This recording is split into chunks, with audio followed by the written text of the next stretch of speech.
এইটো দেখিছে কেনেধৰণে এতিয়া ভাত বনি আছে। এইটো টোপোলা ভাত, এইটো অৰুণাচল ষ্টাইলত আপোনাৰ টোপোলা ভাত বনি আছে।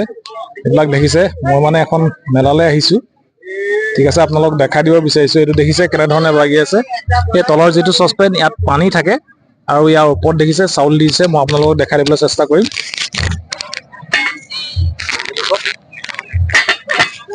ইয়াত চাউল দি থৈ দিয়ে, আৰু ধুনীয়াকৈ বনি যায়।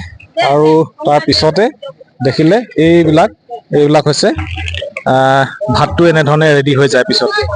আৰু এইবিলাক দেখিছে টোপোলা ভাত কৰি আছে। কেনেকৈ টোপোলা ভাতটো বনাই মই আপোনালোকক দেখাই দিছোঁ। এইটো চাওক কেনেধৰণে ৰাউণ্ড কৰি আছে। আৰু এইটো দেখিছে তেওঁলোকে ইয়াৰ কাৰণে কৌপাতটো ব্যৱহাৰ কৰে। পাতটো কেনেধৰণে ঘূৰাই দিয়ে আৰু এইটো চাওক ৰেডি হৈ গ'ল। দেখিলে ইয়াতে এই কৌপাতৰ গোন্ধটো বৰ ধুনীয়াকৈ ওলায় আৰু এই কৌপাতৰ গোন্ধৰ পৰাই মানে ভাতটো এটা বেলেগ এটা টেষ্ট হৈ যায় আৰু খাবলৈ খুব ধুনীয়া লাগে। অৰুণাচলৰ এইটো এটা ফেভৰেট ডিছ হয়, মানে বেছিভাগেই আপোনাৰ টোপোলা ভাত খায়। দেখিবলৈ ধুনীয়া লাগিছে। আৰু এইটো দেখিছে ইয়াত গোটেই ৰাতি আপোনাৰ চাউলটো তাত ভিজাই থৈ দিয়ে। যিটো যে টোপোলা ভাত বনাই আছে, এইটো গোটেই ৰাতি ইয়াত চাউলটো ভিজাই থয় আৰু তাৰপিছতহে ইয়াৰ পৰা গৈ আপোনাৰ বনায়গৈ। এইটো দেখিছে এইখিনি হৈছে চাউল হয়।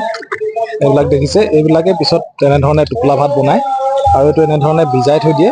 ভিজাই থোৱাৰ পিছত আপোনাৰ এইবিলাক যিবিলাক যে আছে যে এইটোত গৈ এনেধৰণে দিয়ে। তলত যিটো ডাঙৰ চচপেন আছে তাত আপোনাৰ পানী থাকে আৰু ওপৰটোত আপোনাৰ চাউল দিয়ে আৰু এইটোৱে গৈ আপোনাৰ সেই টোপোলা ভাতটো তেওঁলোকে বনায়। খুব ভাল লাগে খাবলৈ। এইটো খামটি লাহি চাউল তেওঁলোকে ব্যৱহাৰ কৰে। দেখিছে তাৰ এটা পৰিৱেশ আপোনালোকক দেখাই দিছোঁ।